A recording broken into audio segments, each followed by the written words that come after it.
lost when you don't chase it. What you looking at me for?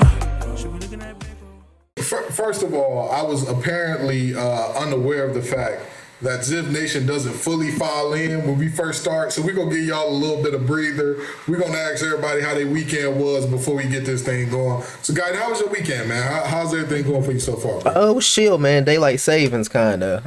It seemed like an hour would make that much of a difference, but, man, I slept all day. But that's the most I slept in a minute. I'm chilling. Did the usual stream. Grabbed a couple groceries. Had a regular weekend. That's the part of adult life that like people really don't understand, or that children really don't understand. Like we all imagine as adults, we gonna have all these adventures every weekend, all that. When you become an adult, the only thing you want to do is, hey, I chill, bro. I chill all weekend. As an adult, if you get the chance to nap, that's like that's euphoria, bro. Naps be like a whole night's sleep. No 20-minute nap. You just sitting there and you wake up rejuvenated. Your eyes open, you be like, man. Exactly. Chris, how you doing, man? How was your weekend, bro? Man, my weekend was good, nice and chill. I helped somebody move. And I was just, chilling. I didn't really do nothing much. I feel it. I was on the same wave as y'all for the most part, man. Again, as an adult, anytime you can find a way to do nothing on the weekends, you can't beat it. It's a fantastic feeling. So now we gonna get into the show. Now I feel like some of Ziv Nation are filed in, and we got a decent little amount of folks in here. What's up, y'all? Have a seat. It's your favorite hour of the week with the Facts Over Axe crew. And ladies and gentlemen, we got a lot of show to talk about today. We got a lot to talk about. We got a lot of ground to cover. We're going to start with some of these basketball players. This is everything must go sale in the NBA. Trade deadline coming up. Y'all know what's happening. We getting buyouts. We getting trades. We getting amnesty. Whatever is happening right now. We got the two teams that are at the top of the league being surprise teams, relatively speaking. And then beyond that, we're going to get into our surprising teams, both good and bad. Does that work for y'all? That's good with me. I'm with it. Alrighty. Well, first of all, we got to introduce the money man, the man with the plan, Chris Allen. That's me right here. I ain't going to take it all the way, but that's me right here. And then we got the master, the mix and master again. Thank you for letting us use your page. Of course, we appreciate you, Zeph. That is I. Alrighty, so the first thing we're going to do, these players are moving like it's nothing. We got a lot of player movement going on at the deadline. I think that we're going to see one of the busiest deadlines we've seen in a while this year. So with that being said, we got LaMarcus Aldridge looking like he's going to be on the go. The Warriors trying to pick up Oladipo. We got the Lakers trying to get Andre Drummond. OKC gets another pick in the second rounder in exchange for Diallo. And everyone but Christian Wood is apparently available for the Rockets. I don't know why Kevin Porter Jr. would be up for grabs, but I mean, hey, who knows? The NBA season, they say it's moving faster than James Harden was to get out the strip clubs in Houston. I'm gonna tell you this. That must mean that the NBA season is moving at a very slow pace because Harden was not trying to lead them. He said, "Wait a minute, bro. What's going on with these Brooklyn hipster strippers?" You know what? We're not gonna go there. So fellas, which one of these moves do y'all think is the most pivotal, has the potential to be the most impactful to the teams? I think that moving LaMarcus Aldridge out of there is going to make the biggest impact in the NBA. Only because, one, we're going to see a drastic shift in whatever it is San Antonio is doing. As long as Popovich is there, I think they'll be a successful team. I think they'll bounce back within a matter of years. But I also think that San Antonio possibly had the roster to spoil one of these playoff teams that we're expecting to, maybe make a big push this year. We're seeing Phoenix going there for the first time in a few years. We're seeing a lot of people are big on Utah. We'll get to that later. But I honestly foresaw a situation at full health and with Popovich in his best coaching bag. We could have seen the Spurs upset one of those teams in a 6-7 game series in the playoffs. I still think the Spurs are going to make the playoffs, but I think with the shift of LaMarcus Aldridge, whatever team he goes to, I wouldn't make them, immediate favorites, but I also think that they're going to have a huge shift in what their playoff expectations are, because I think he's going to a contender. Well, what contender would you see him going to where you're like, all right, he's a difference maker on this team? I was looking through all the teams, East and West, and honestly, the only teams I can see him going to where I think he can make a huge difference would be, ironically, Portland. Because I mean, they're missing a player like that, and then also I think the Clippers are a decent fit for LaMarcus Aldridge. Because if you look at it, the Clippers, like, every aspect of their offense has kind of been firing on all cylinders this season, even though their record isn't there. But believe it or not, the Clippers, woes this season have come from defense. Their perimeter defense has been great as always. When you got Kawhi, you got Paul George, that's not going to be an issue. But their interior defense this season has been absolutely awful. And even though he's not the greatest defender, I think LaMarcus Aldridge can provide some size down there that they don't have. Because I think their biggest defender down low is Ibaka. And over the past few years, this game has kind of changed to like a pace and space 3-point perimeter defender kind of guy, honestly. You mean to tell me that rim protector Zubats isn't helping? Hey, look, don't get me wrong. Former Laker, Zubac is my guy. But come on, Zubac ain't about to defend a piece of copy paper down there, bro. I am shocked and surprised. Everybody said that the Clippers were the team. Chris, which one of these moves are you thinking this is going to be the most impactful? That's too quick to think that quick on all that. But if we're going back to what Guy was just talking about, LaMarcus Aldridge, I going to actually pick two different teams than Guy. Yes, the Clippers, it makes a good fit. But I think if he went to the Warriors or if he went to Phoenix, those would be crazy. Because if he went to Phoenix playing with Aiden and the way Chris Paul and Booker been playing, man, that'll make them have two twin towers down low with Devin Booker coming into stride and Chris Paul on a assist tear. He literally has been out there a couple games, 2 points with 16 assists. Like, if he get all just out there, that could be 20, 21 assists easily. And Ayton could get a mentor in a way, so he'd get more back to the basket help. And then, I mean, Warriors is pretty self-explanatory. If you don't have to give up much to get them, I honestly think San Antonio might end up buying them out because I can't see if a team teams mutually agree with the player that we gonna just disband what we have.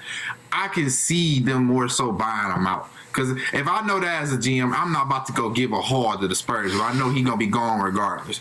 So if the Warriors get him, that could help them out a lot because Draymond been in and out the lineup this year. And they should go to the playoffs this year because they got Steph. But Wiggins, Kelly Oubre, Draymond, and Aldridge, that starting lineup right there, I'll take that over a lot of other starting lineups, honestly. I'll tell you what. When you look at what LaMarcus Aldridge offers and what the Warriors lack at times, they need a good backup big for Wiseman. They need a guy who can play the five when Wiseman is on the bench for whatever reason. Draymond ain't it. He's 6'7". Regardless of how hard of a defender he is, regardless of how low he gets, he's 6'7". Like that's the facts of that. And LaMarcus Aldridge is more or less what the modern day big is. He has much better back to the basket game than most bigs today do, but he will space out the floor. Not going to give you much on the defensive end. He'll give you a little something on the glass. So that's really what most of today's bigs are. For me, Andre Drummond going to the Lakers, I think, is if Andre Drummond goes to the Lakers and AD comes back decently healthy, I don't see them going. I would see potentially one of their playoff series going to 6 games. Even if AD stays banged up throughout the season with Andre Drummond, I think that's a championship team. The fact of the matter is, one of the Lakers' biggest problems all year has been the fact that Gasol, his feet are the slowest things on earth. Like, they literally seem to have been stuck in the San Andreas fault and he can't get them out. Because, like, he's not going nowhere. He's not. If you get a big that just moves around the rim, even if you had the greatest rim protector in the world, just moves around the rim. And then what he does on the boards, of course, he doesn't just like win the board, he dominates on the board. When you put a shot up around Andre Drummond, if it missed, don't worry about it. Dre gonna get it. That man is a 15, 20 rebound guy that's like, oh yeah, that wasn't really hard. Like that, yeah, that's just a regular night's work for me. So what I like about Drummond, he gonna hustle for them Lakers, and I think because they coming off that championship, LeBron's older, they get lackadaisical. And Drummond, I've rarely seen Drummond play a game where he's lackadaisical. Like, even when he didn't like being in Cleveland or didn't like being in Detroit. And he won a chip. That boy has never even smelt the play. Wait, he been to the playoffs twice. Once. He got swept. Once? I think once. Got swept by Cleveland. He got swept 2 years in a row.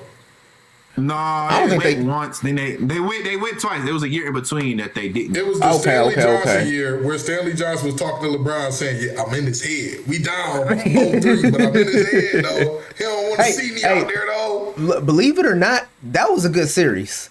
Cleveland swept them, but they won by a margin of like 6 points a game. It was a good. It was a good series, right? That was 2016, right? That was 2016. That team played hard. Yeah, that team. And then they went to the playoffs another time where like that sweep was not competitive. Yeah, sweep the second time. Yeah, because they got swept by the Bucks. They got swept by the Bucks. I forgot about the year, bro. That was aggressive. Yeah. That sweep by the Bucks was aggressive. But Giannis was out there having fun with them little kids.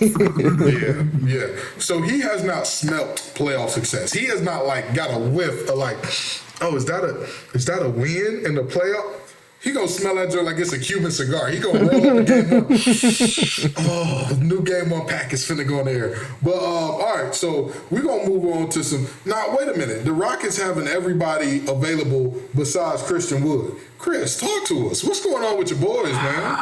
Is this full rebuild? Are they like, hey, we've already started tearing it down. We just gonna finish it out? What I don't like about this GM, Raphael Stone, he's a great GM, don't get me wrong. Like, the stuff he's able to pull off, the package he got for Harden was incredible. The only thing I don't like, he's not as straightforward as Daryl Morey. Like, Daryl Morey will tell us, look, we going to rebuild for a minute, but we going to be back. This guy, it seems like he's just waking up by the day. Like, do I rebuild? Do I not rebuild? Give it to us straight, man. Just give it to us. Are we going to rebuild? Do I need to just cool on buying Rockets gear or load up on buying Rockets gear? Because, like, let me know. If we just going to try to be relevant a little bit with these old stars that are trying to come back, let me know. I'll stop buying gear because it's still going to be the same price. But if we go trash and rebuild, I go load up on while the gear cheap. You know what I mean? So, I just want them to make up their mind. I mean, yes, I think Christian Wood is a centerpiece, but I don't think he's the number one option. I think he could be a solid number two option. That's at his peak, though. He's still got a lot of development. I think he could be a number two on a championship team. Right. I'm not saying he's like an AD, but he has AD potential. Like, his ceiling might be. He can get there for a game or two. He can get to where right. In the playoffs, we only need him to do that maybe 8 out of the 16 games. If we have a legit number one. If we were able to get Cade Cunningham and he develops well, I would be happy with that roster.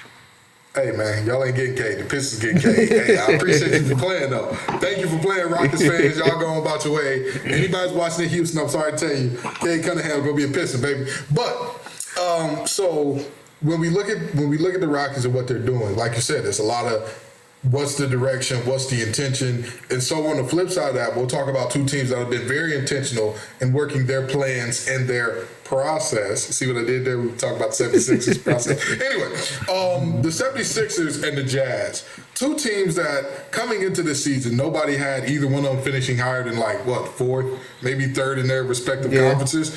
And both of them are sitting atop their conferences post All-Star break, even with Embiid being hurt very recently nonetheless. But still, Embiid has been hurt a couple times this season. So with that being said, are either of these teams contenders? Are either of these teams pretenders?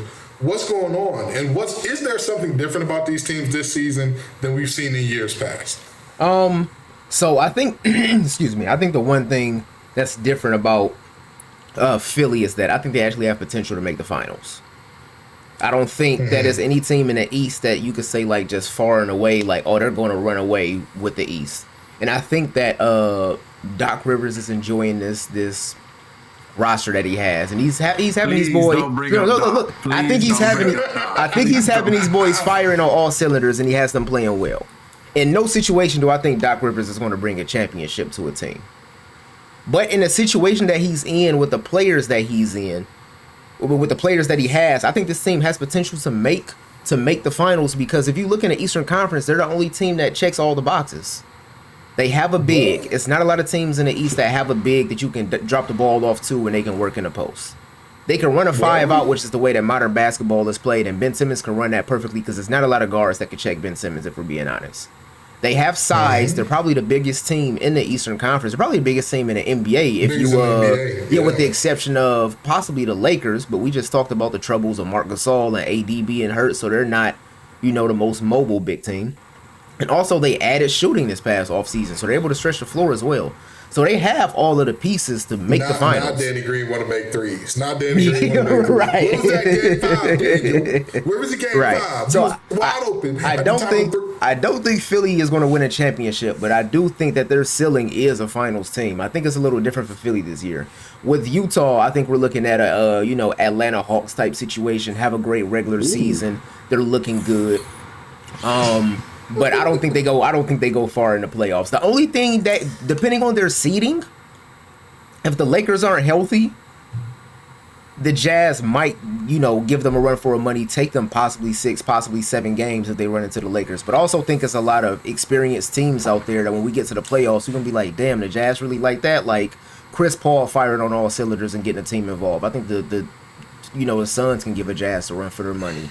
I think if you got a team like Golden State, a team like Dallas in there, I can honestly see them giving Utah a run for their money. If they match up against the Clippers, if they match up against Denver, I don't see Utah beat any of those teams. Do not let them get the Nuggets again, boy. Jamal Murray gonna be licking his. Oh my God.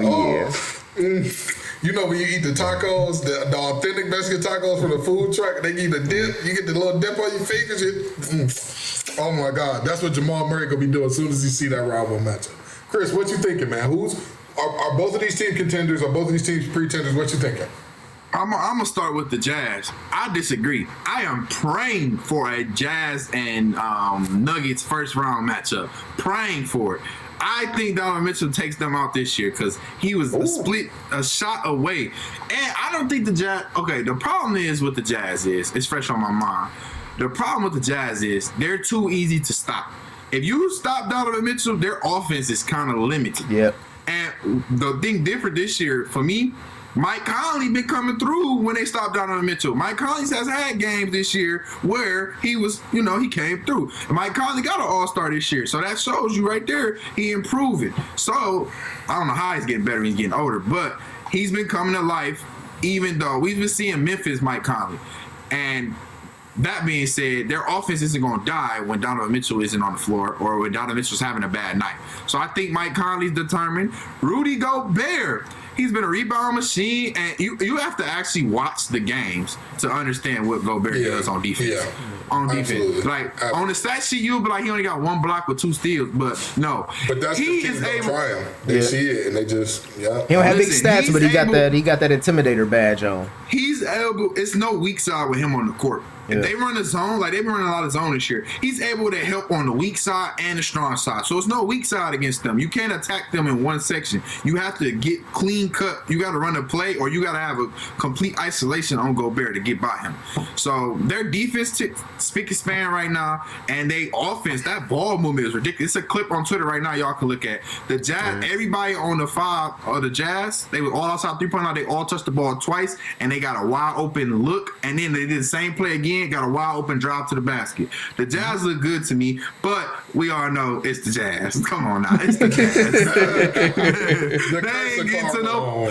They not getting no finals appearance. I could see them getting out the first round this year, which they've done before. Then they lost to Houston, but no more Houston. I think that was their kryptonite. But if they get Denver first round, I think they beat them. But if they get anybody in the second round, Clippers or Suns, anybody, I think they lose. So, I mean, you know what's crazy?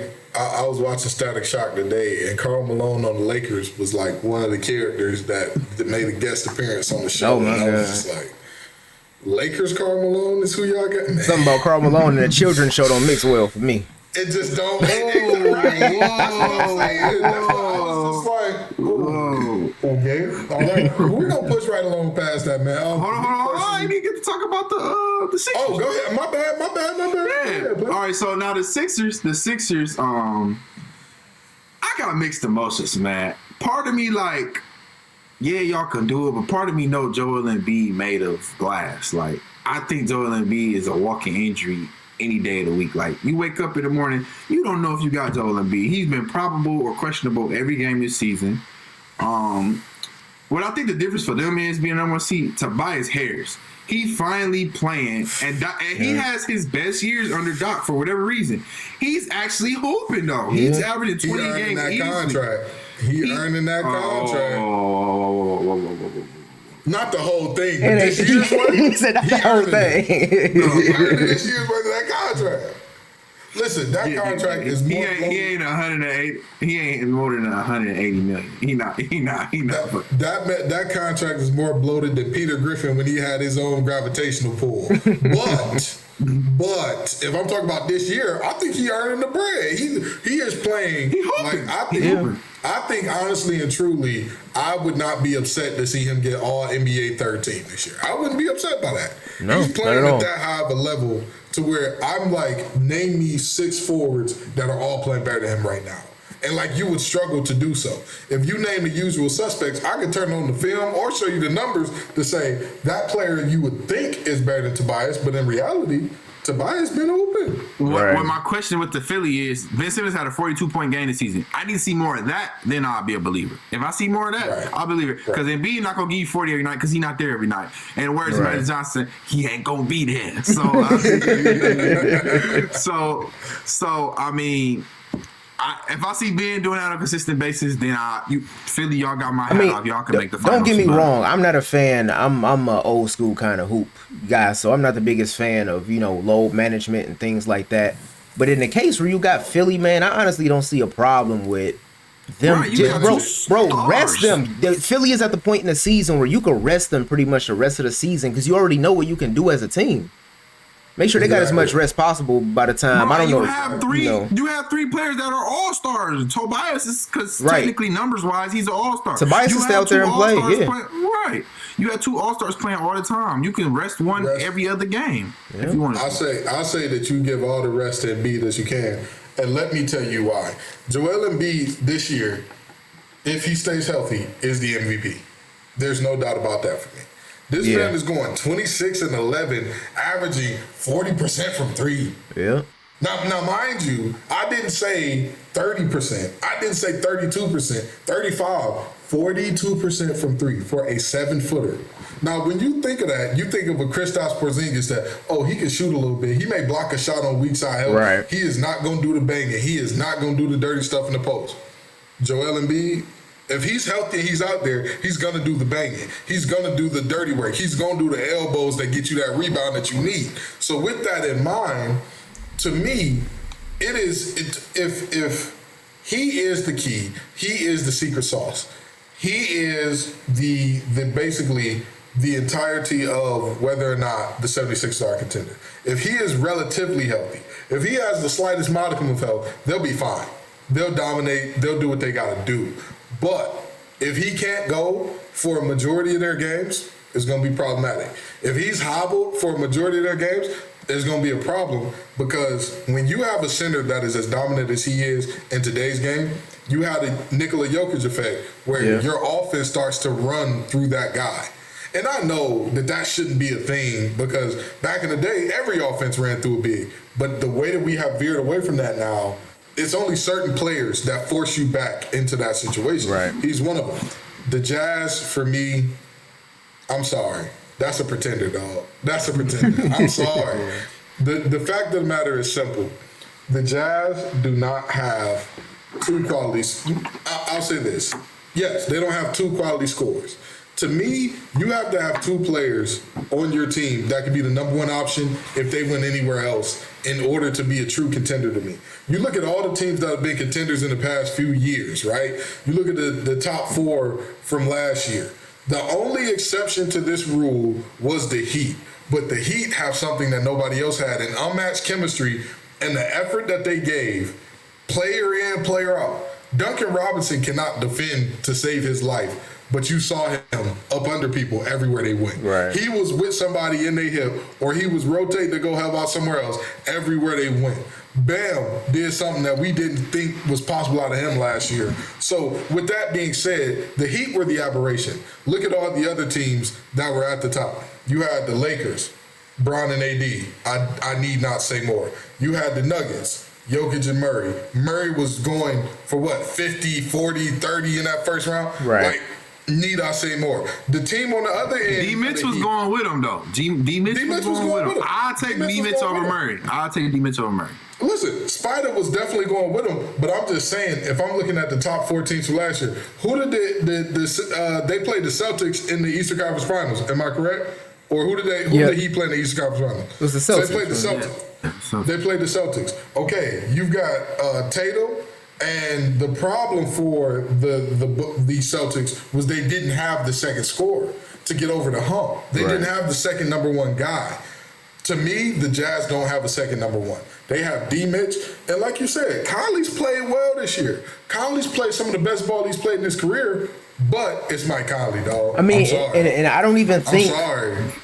as much respect as I have for Donovan Mitchell, and I think he's a great player, I also don't think he's that guy that you can get a ball to 100% of the time and you can get a bucket. If you look at his game, I think his game is very similar to D. Wade. But D. Wade was a lot stronger than Donovan Mitchell. I've seen a lot of people when they put body on him and they put contact on him. Sometimes Donovan Mitchell not able to tough through and get those easy looks at the basket. Absolutely, and D. Wade had a better post game. So even if D. Wade could not get as close to the basket as he would want to, he had a better post game.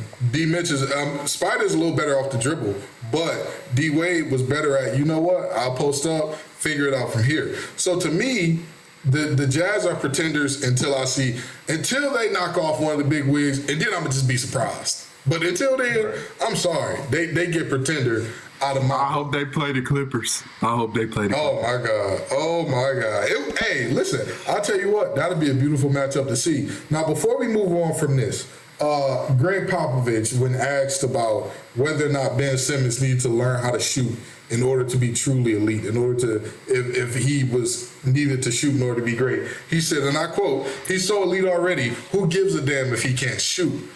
Is that something that y'all agree with, or are y'all like, nah, if you a point, you gotta learn how to check up some threes?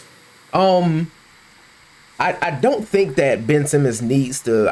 I don't think he's elite yet. I think his skill set is elite, but I don't think him as a player has reached elite status yet. I think he has that potential. The issues I see here is one, his game isn't transcendent enough to change basketball. If you have a player like Steph Curry, for example, the way he played outside the perimeter was transcendent enough to play basketball. So until a player comes that's dominant enough to change that, we're not going to see a situation where Ben Simmons can afford to not shoot threes, right? On top of that, I don't think that he's in a situation to where he can thrive. Don't get me wrong, that Philly roster is nice and Ben Simmons has been having a great season, but I don't think that they've been running the right offense, and I don't think that they're pacing space enough in order for Ben Simmons to fully take advantage of the other point guards in the league and really live through his potential. Regardless of how much Embiid has been great shooting from the perimeter this season, regardless of the pieces they put around Ben Simmons, as long as you have a team where you have Ben Simmons and Embiid on the floor at the same time, we can't see Ben Simmons really dominate and get in the paint the way that he wants to. It just can't happen. Okay, Chris, what you think? You know what? Let me hop in right here. Let me hop in right here. I very strongly disagree with that. The way that I believe the exact opposite has happened. Steph Curry has changed the game in such a way. I don't know if anybody else remembers this. If any of the viewers in here have seen this game, please tell me who they were playing against, because I can't remember. The Nuggets were down 2 points, right? They get a steal with about 5 seconds left in the game. Yep. Murray is pushing the ball. It's 4-on-1. 4-on-1. Michael Porter Jr. goes to the corner. The third guy, which I believe was Torrey Craig, goes to the break. The fourth guy, who is not Murray, goes to another spot on the three-point line. Now, mind you, they're down 2 points with 5 seconds in a 4-on-1. Now, I know I do a lot of gesticulating with my hands. So maybe if I could write it down for y'all, it would be better. But you know what? We ain't gonna do that because we don't got that type of time on this show. But 4-on-1 now, 4 different areas of attack against one. And do you know what happened in that series? Because all 3 went to the three-point line, Jamal Murray also stops to pull up for a 3. Jamal Murray is stuck with the ball, looking around. And then he makes a late pass, which was an errant pass anyway, to another player standing at the three-point line who misses the three. Out of all players. Campozo, who misses the three. Now, I don't know who they were playing, but that play right there shows the Steph effect at its ugliest. Because this was a play in which even if even if Porter goes to the rim, because I don't know, you're 6'10", if he goes to the rim, they pass to Campozo. Yeah. Campozo shoots. One of two things happening here. Campozo hits the three, or what Campozo did happens, he misses, but then you got a 6'10" guy at the rim against one guard who was back in defense, who's 6'3". To me, that seems to be the easy answer. I never said the Steph effect was necessarily a good thing, because everybody that's trying to take advantage of the Steph effect, newsflash, they not Steph. But that's my point of why it's going to work so effectively for the 76ers. When teams see them, even though these are millionaires and they see the scouting report and the scouting report says, hey, if you get Ben Simmons, sag off.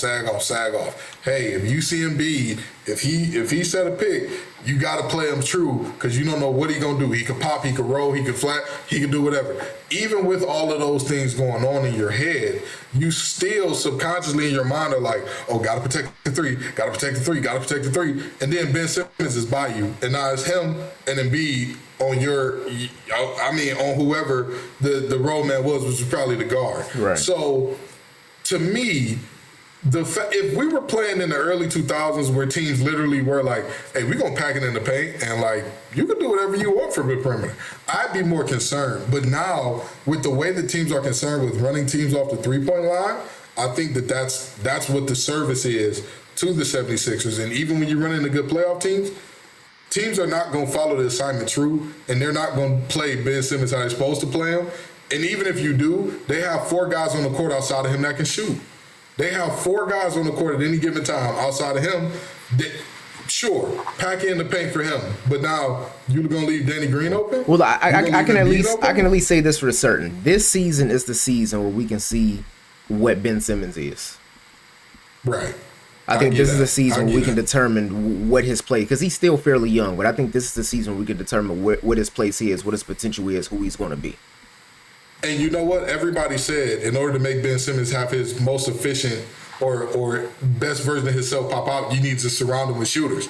Well, newsflash, ladies and gentlemen, Philly has surrounded him with shooters. You literally cannot get more quality shooters who can do more than one thing on a team than they got right now. So that, to me, I absolutely agree with Pop that, like, you know what? If he don't shoot three, what people don't realize, when players pick up a new skill, sometimes they lose one of the old ones. A lot of times that's what happens. Look at Serge Ibaka in rim protection. As soon as he learned how to shoot threes, he forgot how to block shots. Right. It was like Kelly Bundy when her head got full and you gave her new information, something old came out. That's what happened with Ibaka. They gave him 3-point and mid-range shooting, and he was like, rim protection. Chris, what you think, man? Does Ben need to learn how to shoot, or is he good as is? I mean, okay, correct me if I'm wrong. I think we already got a representation what Ben Simmons is capable of over there in Milwaukee. I think Ben Simmons defensively, it doesn't get much better. Like, him and Giannis neck and neck for perimeter defenders, it doesn't get much better. The tall linkiness, able to switch onto 1 through 5, it doesn't get much better than that defensively. So defensively, I think Ben Simmons is in a league of his own with the other players that's in the league of their own. But for me, I honestly think about it like this. If Giannis was able to shoot, the Bucks would be in the finals every year. If Giannis was able to shoot. Because the problem with Giannis is they built that wall, and in the playoffs, he's useless. He gets you his 20 and 10, but other than that, it's a hard 20 and 10. Like, he's shooting 25 shots for that 20 and 10. Right. So if Ben was able to shoot, oh boy, they'd be cooking with some hot grease. Like, man, if Ben was able to shoot. But I feel like y'all said, this is the season where we will know for sure if Ben Simmons needs to shoot. Right. If they go in the playoffs and they get to the finals and Ben Simmons playing the way he is now, he might not need to shoot. You just got to put shooters all around. But to me, I think that when Ben Simmons gets going, they're going to build that wall and sag off of him. And then that caused a lot of problems for Joel Embiid in the playoffs. Brooklyn can't guard anybody, so you're gonna have to play in transition with them a lot. So you And can't that's really. where Ben Simmons at his best. Yeah. What Right. you gonna do with 6'10", handling the ball, coming down with a big body? You can't knock him off balance the same way you do normal guards. Right. John Morant is what, a buck 80, a buck 90, soaking At wet. best, yeah. Like Ben Simmons is what, 240? You cannot knock him off balance with it. He's just Right. like, oh, that's cool.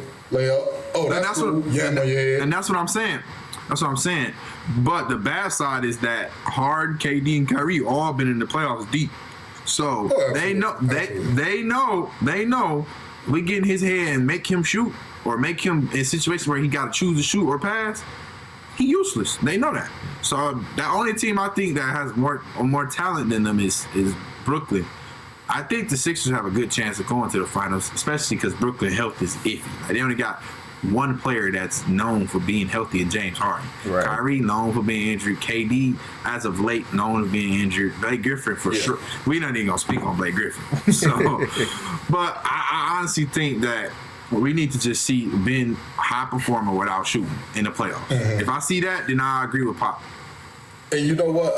Just a quick note on what you said there as far as comparing him to Giannis. I think that's a very apt comparison. The only difference is Giannis has Chris Middleton, and that's it. Like, other than Chris Middleton, Yeah. you got Pat Connaughton, Brook Lopez. Like, those guys ain't scared. Oh, of me. Giannis get those. I'm He sorry. kicks it to Dante DiVincenzo. Dante DiVincenzo. He got Drew now. Who would you rather kick the ball to? Dante DiVincenzo, Tobias Harris. All right. Chris Middleton, Danny Green. Chris Middleton, Joel Embiid. Come on, man. Like, that's not even hard for me. That's not even like a...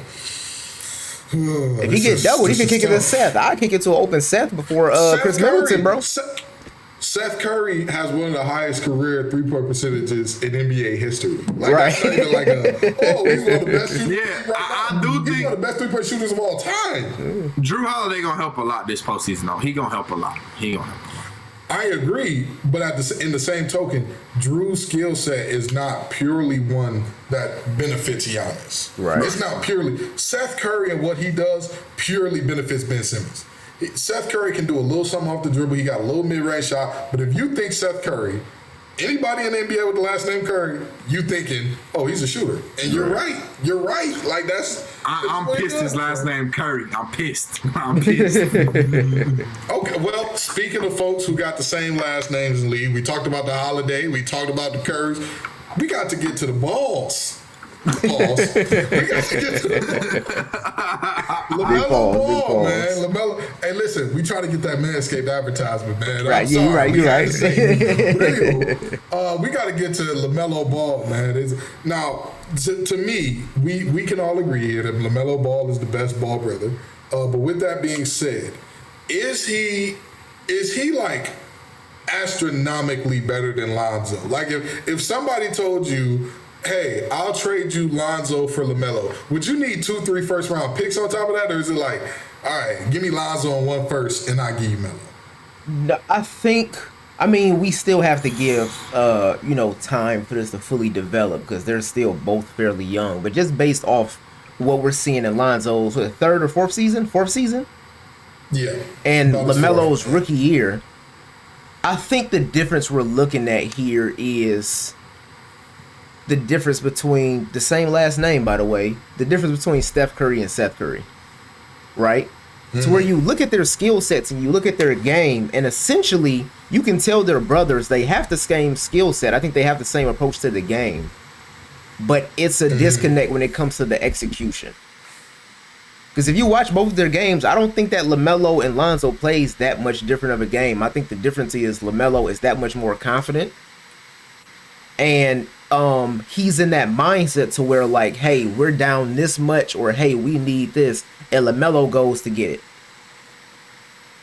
Lonzo is more the kid that's like, hey, you should ask that girl out to prom or whatever, and he's like, excuse me, maybe if you're not so busy that maybe we could, yeah.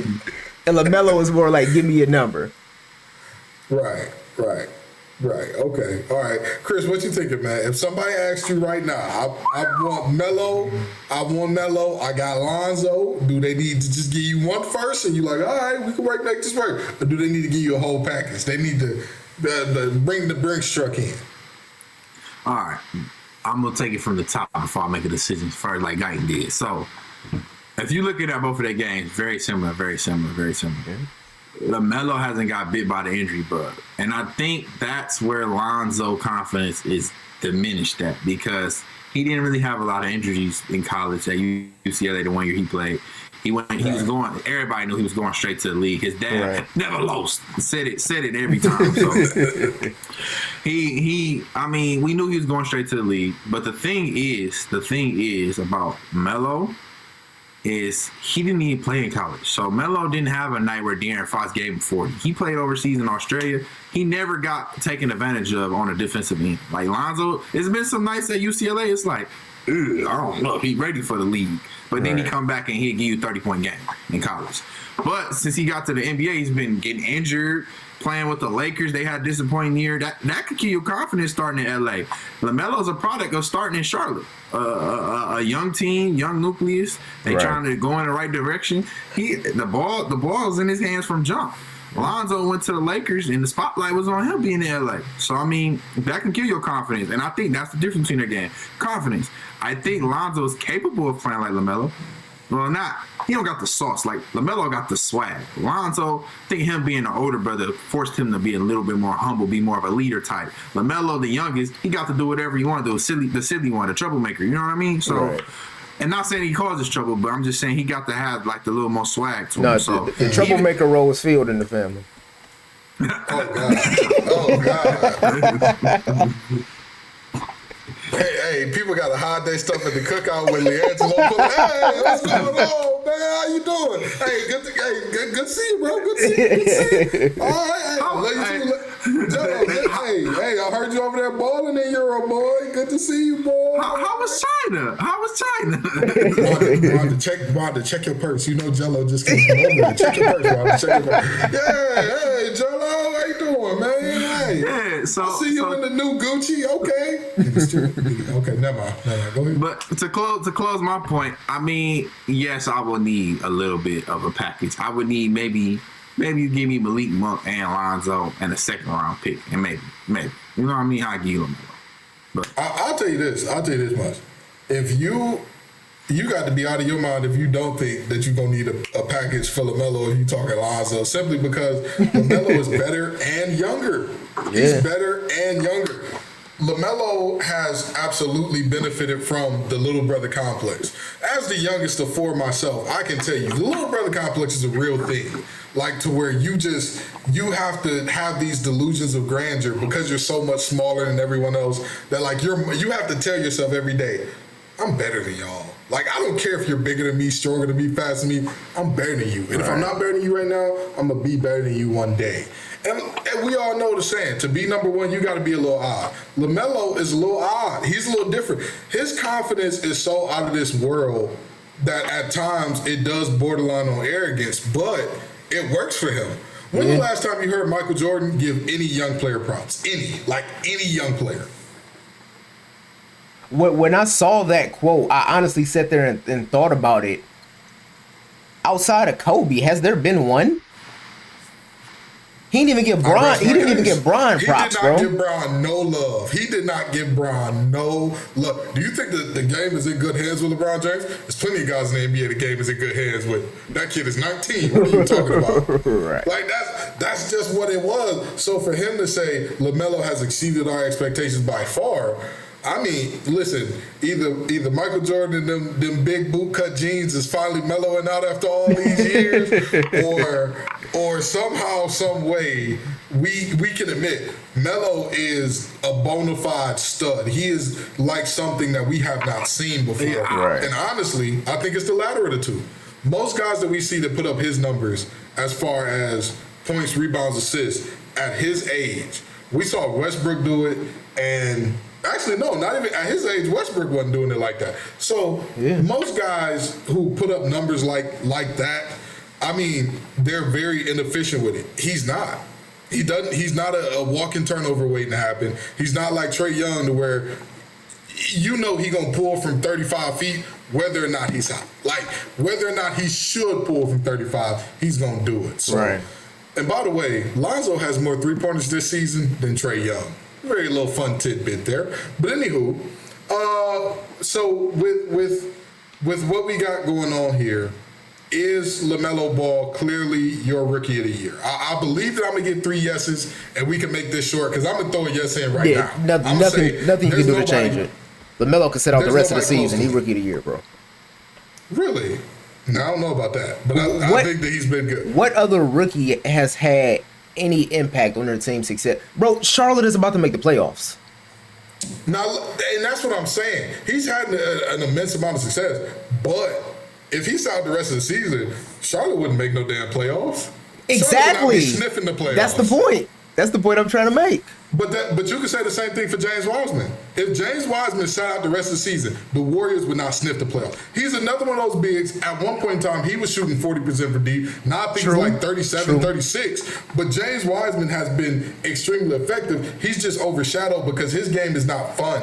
His game is not exciting to watch. That's true. Like He's not flashy. He's not flashy. That's what I'm saying. A pick and pop, not exciting. Like right. A block where like you kind of graze the ball, but you'll throw it in the stands. That's not exciting. LaMelo doing the pump fake spin, drop to the 3. That's intense. That's like, oh, wait a minute now. Bleacher Report gotta have it. ESPN gotta have it. Everybody gotta have it. I don't like that LaMelo throws regular passes sometimes. Like that pass to Gordon Hayward the other day. He was at the 3-point line and Gordon Hayward was at the other 3-point line, but he literally dribbled 2 times, looked and threw a baseball pass. It was a regular pass, but at the same time, how many 19-year-olds got the IQ to make that pass? I mean, in the NBA, not many, but I'm just saying. I don't know. If you look at 19-year-old guards in the NBA, a lot of them could do that. De'Aaron Fox, when he was 19, could make that pass and would make that pass. He could make the pass. Nobody look at De'Aaron Fox like he's the next big thing, but he would have made that pass. No, he could make the pass, but instead De'Aaron Fox was gonna go coast to coast and lay up in traffic. That you know what? That's possible. That's for sure. Well, I mean, what would you do playing in Sacramento? Fox was passing the ball to. Right. Exactly. What would you do in Sacramento? I'm going coast to coast. Spin layup backwards. That's what I'm doing. I'm playing Sacramento. Harrison Barnes playing like a 2-pack. Yeah. A 2-pack. And you sit up there, go pass him the ball full court. I don't know about that. So, all right, we're moving along, and I'm going to start this one off. Since I already brought him up with Trae Young, we're going to talk our least and most surprising teams. And I'm going to tell you this. My most surprising team is the Nate McMillan-led Hawks. The Hawks have not lost a game since Nate McMillan took over as head coach. Yeah. Ooh, Gee, I know you was happy with that. I know Gee was shouting, bro. Nate McMillan, because Nate McMillan been my guy. He's been my guy. He's a church goer. If our listener, he's big with church. I know Gibbs is probably on stream church like everybody say.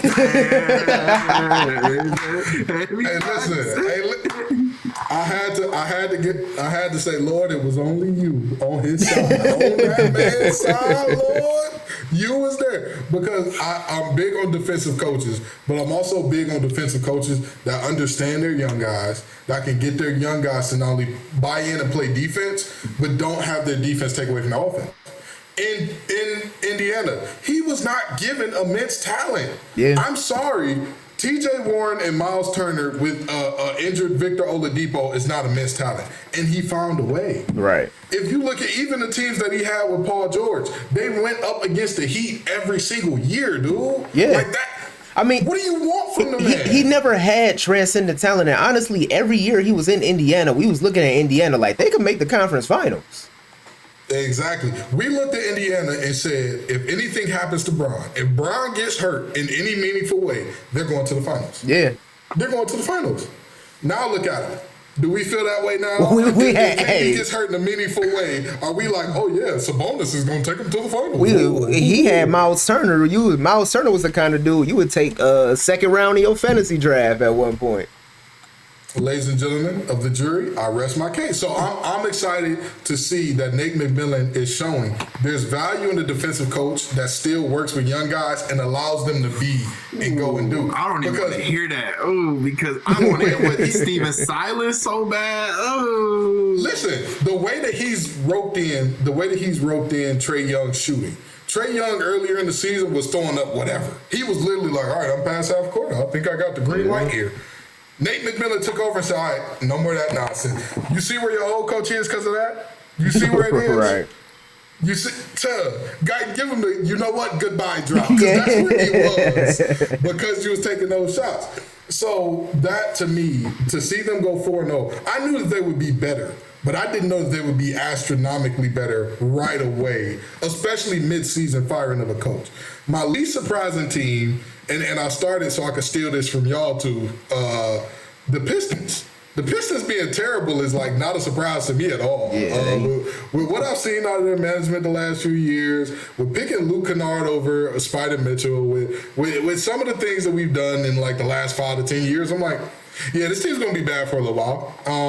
Even when we get Cade, we still going to need to get a few other pieces. Or, hell, we might mess around and draft one of the players from Last Chance U over Cade. Because, you know, we're the Pistons. Congratulations. What was that boy named? Joe Hampton? Congratulations. We going to take you over Cade Cunningham. Hey, I'm joking. By the way, shout out to Joe Hampton for his growth and maturity throughout that season. I'm proud of you, boy. You balling at Long Beach State. But anywho, that's my least surprising team. And I'm going to let whoever won the next go ahead and take the floor. My most surprising team, y'all know I'm really high on this team. I'm gonna go with the Hornets. Don't say the Pelicans. No, I'm going with the Hornets. Okay. I'm going with the Hornets. You know I'm a LaMelo guy. I really like LaMelo. But when we looked at the beginning of the season, I think the most we were expecting was some exciting highlight plays from LaMelo. Me, I don't think we honestly expected him to have this good of a rookie campaign to the point where he's leading all rookies in points, rebounds, and assists. Absolutely. I don't think I foresaw that coming. And I thought, we would see some exciting, pick and roll type plays between him and Bridges, which we've seen, but I don't think we expected it to be this impactful on winning basketball games. And then you also, you got Graham, you got Rozier, you got Hayward, which are guys that I think we all can agree are, slightly overpaid, but they can give you good games here and there. But I don't think that was they've been taking turns. I don't think that was a nucleus of talent, Graham though. is not overpaid. He will be. He's playing in Charlotte. He will be. He will be. Yeah, absolutely. Absolutely. But I don't think this is a nucleus of talent that we expected to see like gel as much as they have. Like they've really been playing as a team. And I think when it's all said and done, we're going to be looking at them as like a 5-6 seed in the playoffs. Which I remember I when didn't see Hayward coming at all. signed that deal. We sent to the chat Man. like Jordan just giving money away. That man Jordan, he got a Brewster's Million deal going on where he got to spend it immediately. It don't seem like a bad thing, and I think my least surprising teams, which are two teams that I'm actually down on, right? But I think the two least surprising teams are one, the Pelicans, and two, the Clippers, which are two teams that should be doing way better than they are. But is Guyton giving Pelican slander? I am. We gotta document this. Because one, the Pelicans have been playing slow, lethargic, and they're too young and have too much firepower to be playing that way. But it's not surprising because this is the way that they've played essentially since they had this core. This is their third season with this core, and for some reason these young players haven't been able to figure it out, like, hey, we need to play at this pace the whole game instead of, lobbing at the Zion and we up 30 in the first quarter, and then the rest of the game we'll get 25 from Brandon Ingram and that's it. And they haven't changed anything over the course of the past 3 seasons, and I'm not understanding what's not clicking for that team. Well, Stan Van Gundy is definitely the guy to bring in when you want your offense to be jump-started, right? Exactly. And I think the other team that's not surprising to me at all is the Clippers. And I think the Clippers are playing with the air of confidence right now that they don't deserve. I'm being serious. If you look at the way the Clippers are playing, if you look at the way the NBA is set up, there's no reason that the Clippers shouldn't be the number 1 seed in the West right now. They have talent. They've been healthy for the most part. They've been healthy. Yeah, right. And they have a talented enough team in order to take this first seed, in order to figure out what they need to do now to potentially win in the playoffs. And for some reason, that team in their head, they still think they have that switch to where they can say, hey, it's playoff time. Let's flip it on and let's win some games. And they're playing as if... PA real? Come on. Playoff P real. The Loch Ness Monster is real. Oh, my God. But they're playing with an air of confidence. And they're... shot. Man. Against the 76ers. He hit that one shot. He did the game winner in Game 7, the buzzer beater. Okay, I'm gonna shut up. Terry Rozier has 3 game winners this season. I'm not seeing your point. But no, they're just playing with the air of confidence, like they can go to the playoffs and hit that switch and be like, hey, we're good to go now. But you're not good to go. You're the Clippers, and you haven't been able to prove yet that you have that switch in the playoffs to where you can take over and win a championship. But it's not surprising because that's what they did last year. That's what they've been doing since their bane of existence as being the Clippers. As a bald man, I probably shouldn't be saying this, but Paul George braids ugly. All right, Chris, go ahead, man. Who you think is the most surprising, least surprising teams, man? All right, I'm gonna do one East and West for the most surprising. For the West, I got Dallas Mavericks. I'm so shocked at that roster, and now they in trade talks like Porzingis might be out of there. That is, to me, that is just correct. Luka was the overall favorite to be the MVP candidate this year before the season started. Yeah. He was the minus 200 odds, which means he was almost guaranteed to be a top 5 MVP candidate. Now, he might end up finishing the top 5 MVP candidate, but right now he like down there at 7, 8, 9, maybe even 10 MVP candidates. So, I mean, I just didn't see that coming. I thought Dallas was going to be that team, especially the way they played in the playoffs without Porzingis against the Clippers. I thought Dallas was going to be that sleeper team with that 4-5 seed easily. And they got Luka on a small deal right now. I thought they was going to go get another piece. But, I mean, I don't know what happened with them. If I recall correctly, when we, did the little, season preview on this show, I think all 3 of us had, Dallas like a top 3-4 seed, didn't we? Yeah, for sure. Yeah. None of us had them lower than 4. I know that much. And now look at them, barely clinging to 8 by 1 game. Yeah, and then my team on the East, the Celtics. I mean, who saw that coming? Who saw that coming from the Celtics? Like, I know I didn't.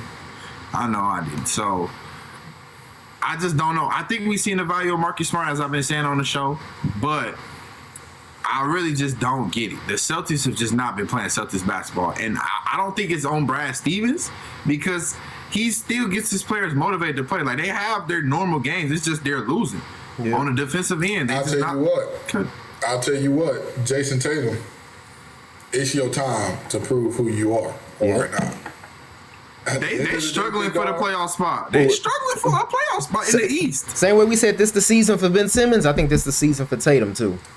And let me tell you why for Tatum. Because this team is not bad enough to where I'm like, all right, Tatum, I understand if you can't pull them up at your age. They're not. If Kemba Walker is your 3rd best player, your team is good. Exactly. Other than the fact that their centers are all 6'8" and below, except I want to say Cantor. Tice. Oh, okay. So they got 2 true bigs. No, Cantor in Portland now. Okay, so other than Tice, they have no other true bigs. But other than that, I mean, there's no reason. This team is not that bad. You have Jaylen Brown, who is a scorer. He is a shot maker. You have Kemba, who is another one of those guys. He can do a little bit of everything offensively. Jason, you have to lead this team on both ends. They don't have a leader. You have to go out, get the other team's best player, and say, hey, this my man.